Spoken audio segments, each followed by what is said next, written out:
ఒక భక్తుడి కోసం సాక్షాత్తు శ్రీరాముడే వచ్చాడా? భద్రాచలం దాచుకున్న మహారహస్యం. గోదావరి భారతదేశంలోని అత్యంత పవిత్ర నదుల్లో ఒకటి. ఆ నది ఒడ్డున శతాబ్దాలుగా భక్తి వెలుగును ప్రసరింపజేస్తున్న ఒక దివ్యక్షేత్రం ఉంది. అదే భద్రాచలం.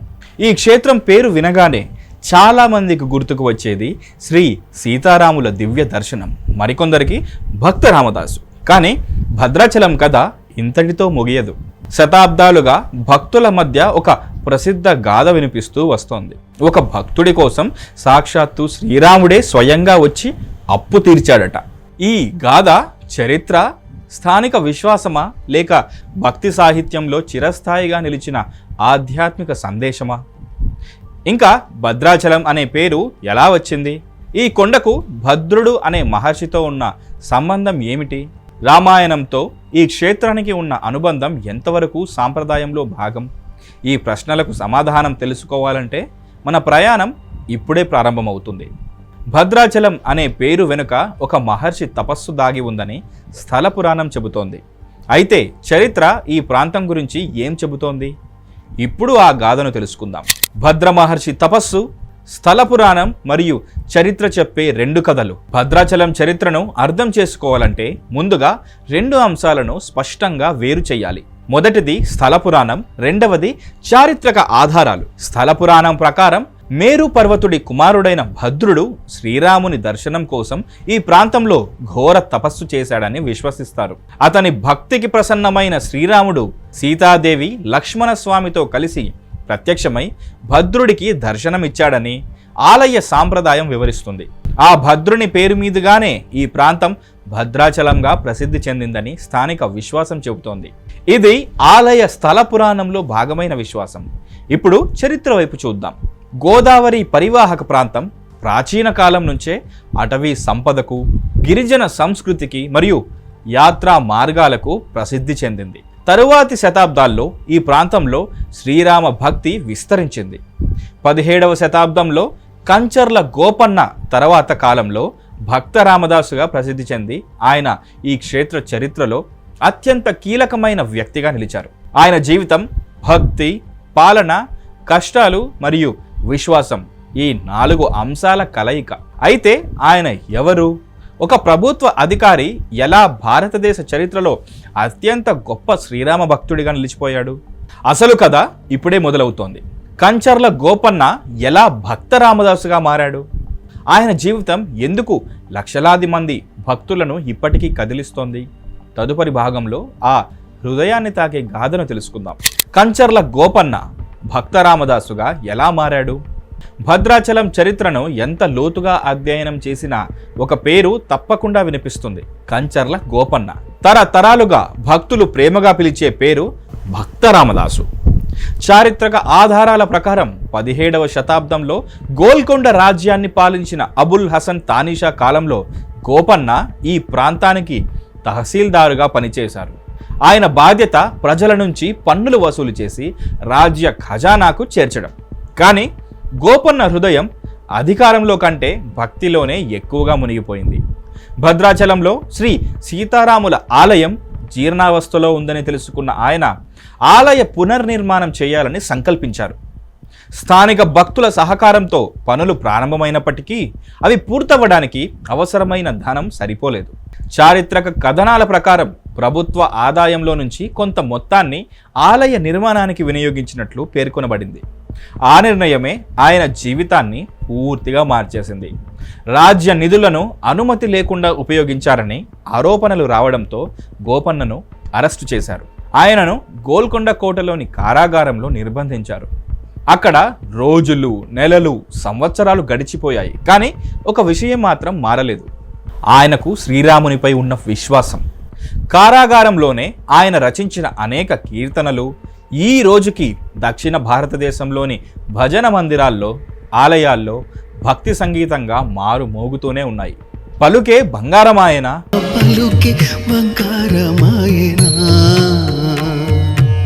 ఏ తీరుగా నన్ను దయచూచెదవో, ఏ తీరుగా నన్ను దయచూచెదవో వంటి కీర్తనలు కేవలం సంగీతం మాత్రమే కాదు, ఒక భక్తుడి హృదయ వేదన, ఒక ఆత్మ సమర్పణ.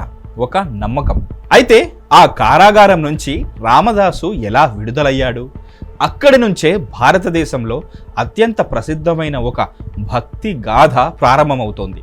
శ్రీరాముడే బంగారు నాణాలు ఇచ్చాడని ఎందుకు చెబుతారు? ఈ కథలో చరిత్ర ఏం చెబుతోంది? భక్తి సాంప్రదాయం ఏం చెబుతోంది? ఇప్పుడు ఆ మహా రహస్యాన్ని తెలుసుకుందాం. శ్రీరామదాసు విముక్తి, శ్రీరాముడు అప్పు తీర్చాడా? భద్రాచలం గురించి మాట్లాడినప్పుడు ఎక్కువగా వినిపించే గాథ ఇదే. రామదాసు కోసం శ్రీరాముడే వచ్చి అప్పు తీర్చాడు. కానీ ఈ కథను అర్థం చేసుకోవాలంటే భక్తి సాంప్రదాయాన్ని మరియు చరిత్రను వేరువేరుగా చూడాలి. భక్తి గాథ ప్రకారం ఒక రాత్రి ఇద్దరు యువకులు గోల్కొండరాజు తానీషా వద్దకు వెళ్ళి రామదాసు తరపున బంగారు నాణాలు చెల్లించారని చెబుతారు. ఆ తరువాత ఆ ఇద్దరు కనిపించకుండా పోయారని, తరువాత వారే శ్రీరాముడు లక్ష్మణుడని తానీషా గ్రహించాడని భక్తి సాంప్రదాయం వివరిస్తుంది. ఈ గాథ శతాబ్దాలుగా భక్తుల హృదయాల్లో జీవిస్తోంది. అయితే ఇది భక్తి సాంప్రదాయంలో భాగమైన విశ్వాస గాథ. దీనిని చారిత్రకంగా నిర్ధారించిన సంఘటనగా పరిగణించలేము. ఇప్పుడు చరిత్ర ఏం చెబుతోంది?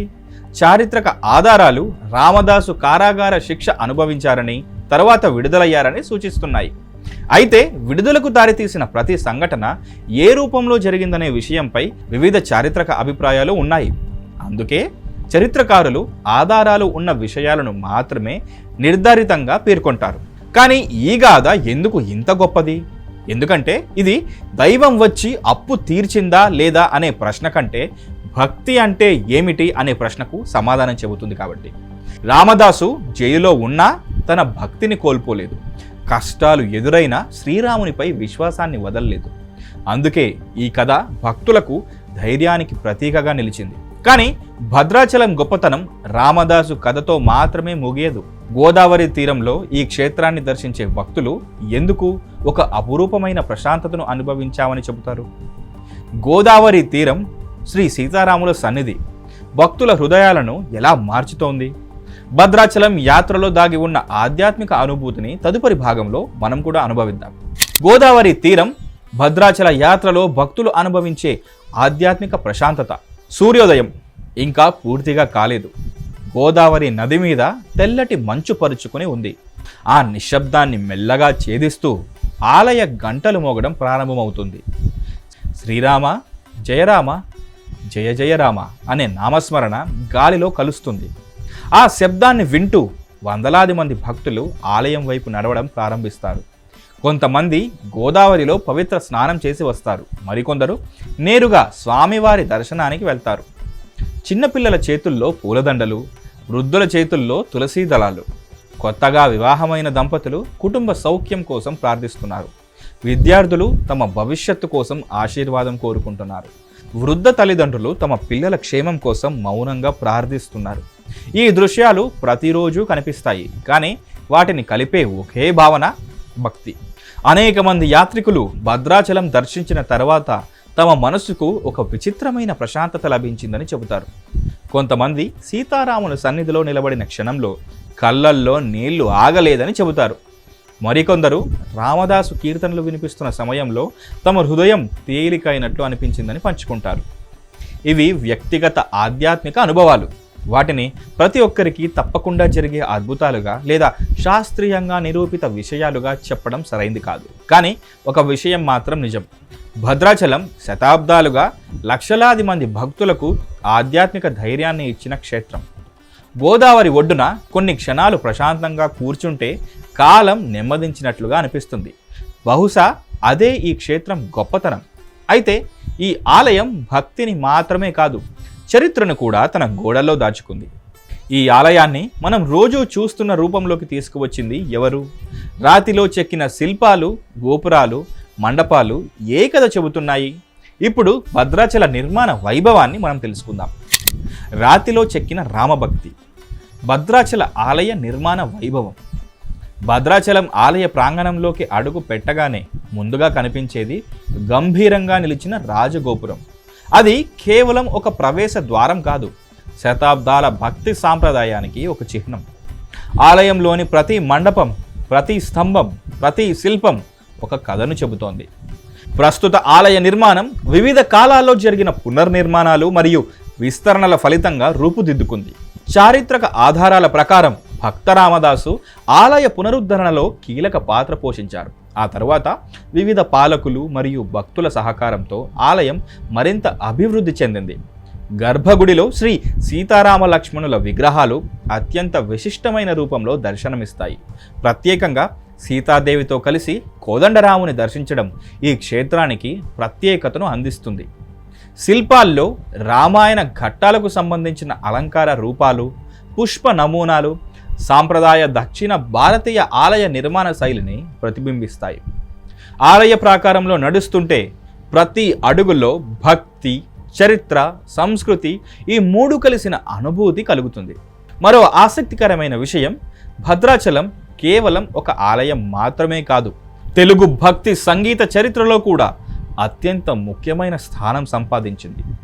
రామదాసు రచించిన కీర్తనలు ఈ రోజు కూడా శాస్త్రీయ సంగీత కచేరీల్లో, భజన మండళ్లలో మరియు ఆలయ ఉత్సవాల్లో అదే భక్తిభావంతో ఆలపించబడుతున్నాయి.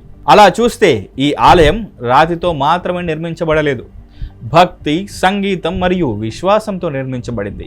కానీ భద్రాచలం అసలు మహోత్సవం ఏటా ఒక్కసారి జరిగే ఒక దివ్య వేడుకలో కనిపిస్తుంది. అదే ప్రపంచ ప్రసిద్ధ శ్రీ సీతారామ కళ్యాణం. భద్రాచలం సీతారామ కళ్యాణాన్ని లక్షలాది మంది ఎందుకు ప్రత్యక్షంగా చూడాలని కోరుకుంటారు? ఆ మహోత్సవం వెనుక ఉన్న ఆధ్యాత్మిక సందేశం ఏమిటి? ఈ డాక్యుమెంటరీ చివరి భాగంలో ఆ దివ్య అనుభూతిని మనం ఆస్వాదిద్దాం. శ్రీ సీతారామ కళ్యాణం భద్రాచలం మేల్కొనే దివ్య మహోత్సవం. భద్రాచలం సంవత్సరం పొడవునా భక్తుల రాకపోకలతో కలకలలాడుతూనే ఉంటుంది. కానీ శ్రీరామనవమి సమయం రాగానే ఈ క్షేత్రం ఒక అపూర్వమైన ఆధ్యాత్మిక మహోత్సవంగా మారిపోతుంది. తెల్లవారుజామునే గోదావరి తీరమంతా వేద మంత్రాల నాదంతో మారుమోగుతుంది. దూర ప్రాంతాల నుంచి వేలాది మంది భక్తులు ఒక్క చూపు కోసం భద్రాచలానికి చేరుకుంటారు. ఆ రోజు అత్యంత వైభవంగా జరిగేది శ్రీ సీతారామ కళ్యాణ మహోత్సవం. ఆలయ సాంప్రదాయం ప్రకారం ఈ కళ్యాణాన్ని దర్శించడం శుభప్రదమని భక్తులు విశ్వసిస్తారు. ఇది భక్తి సాంప్రదాయంలో భాగమైన విశ్వాసం. వేద పండితుల మంత్రోచ్చారణ, మంగళ వాయిద్యాలు, తలంబ్రాల ఘట్టం, సీతారాముల దివ్య కళ్యాణం, ఈ దృశ్యాలు భక్తులను భక్తిరసంలో ముంచెత్తుతాయి. సాయంత్రం గోదావరి హారతి ప్రారంభమవుతుంది. నది ఒడ్డున వేలాది దీపాలు వెలుగుతాయి. హారతి జ్యోతులు గోదావరి అలలపై ప్రతిబింబించినప్పుడు ఆ దృశ్యం భక్తుల హృదయాల్లో చిరస్థాయిగా నిలిచిపోతుంది. రామనామ సంకీర్తనం, రామదాసు కీర్తనలు మరియు భక్తుల గానాలు ఈ పవిత్ర క్షేత్రాన్ని ఒక ఆధ్యాత్మిక సంగీత ప్రపంచంగా మార్చేస్తాయి. అనేక మంది యాత్రులు ఈ మహోత్సవాన్ని జీవితంలో కనీసం ఒక్కసారైనా చూడాలని కోరుకుంటారు. ఎందుకంటే ఇది కేవలం ఒక ఉత్సవం కాదు, శతాబ్దాలుగా కొనసాగుతున్న ఒక జీవంతమైన భక్తి సాంప్రదాయం. కానీ భద్రాచలం మనకు అందించే అత్యంత గొప్ప సందేశం ఇంకా మిగిలే ఉంది. భద్రాచలం మనకు నేర్పేది కేవలం రామకథ కాదు, విశ్వాసం, సేవ మరియు ధర్మం గురించి ఒక శాశ్వత సత్యం. ఆ చివరి సందేశాన్ని ఇప్పుడు తెలుసుకుందాం. భద్రాచలం చెప్పే శాశ్వత సందేశం. మన ప్రయాణం ఒక ప్రశ్నతో ప్రారంభమైంది. ఒక భక్తుడి కోసం సాక్షాత్తు శ్రీరాముడే వచ్చాడా? ఈ యాత్రలో మనం స్థల పురాణాన్ని తెలుసుకున్నాం, భద్ర మహర్షి తపస్సు గురించి విన్నాం. ఈ గాథ ఆలయ స్థల పురాణ సాంప్రదాయంలో భాగమని అర్థం చేసుకున్నాం. మరోవైపు చరిత్రను పరిశీలించాం. కంచర్ల గోపన్న భక్త రామదాసుగా ఎలా నిలిచిపోయాడో చూసాం. ఆయన రచించిన కీర్తనలు ఈ రోజుకి తెలుగు భక్తి సంగీతంలో అమరగీతాలుగా నిలిచాయి. రాముడు అప్పు తీర్చాడు అనే ప్రసిద్ధ గాథను కూడా భక్తి సాంప్రదాయంలో భాగమైన విశ్వాసంగా చూసాం. చరిత్ర ఆధారాలతో మాట్లాడుతుంది, భక్తి హృదయంతో మాట్లాడుతుంది. ఈ రెండింటిని వేర్వేరుగా అర్థం చేసుకున్నప్పుడే భద్రాచలం మహిమ మరింత అందంగా కనిపిస్తుంది. గోదావరి ఎప్పటికీ ప్రవహిస్తూనే ఉంటుంది. ఆ నది కాలం మారుతుందని గుర్తు చేస్తుంది. కానీ భద్రాచలం కొండపై నిలిచిన శ్రీ సీతారాముల ఆలయం ఒక శాశ్వత సత్యాన్ని గుర్తు చేస్తుంది. ధర్మం నిలుస్తుంది, భక్తి నిలుస్తుంది, సేవ ఎన్నటికీ వృధా కాదు అని. బహుశా అందుకే శతాబ్దాల తర్వాత కూడా లక్షలాది మంది భక్తులు ఈ క్షేత్రానికి వచ్చి కేవలం కోరికలు కోరుకోవడం కాదు, తమ జీవితానికి ధైర్యాన్ని మరియు దిశను కూడా తీసుకెళ్తారు. భక్త రామదాసు జీవితం మనకు ఒక గొప్ప పాఠం చెబుతుంది. సంపద, పదవి, అధికారం ఇవన్నీ ఒకరోజు ముగుస్తాయి, కానీ నిజమైన భక్తి, సమాజానికి చేసిన సేవ కాలాన్ని దాటి శాశ్వతంగా నిలిచిపోతాయి అని. అదే భద్రాచలం మనకు అందించే అమూల్యమైన సందేశం.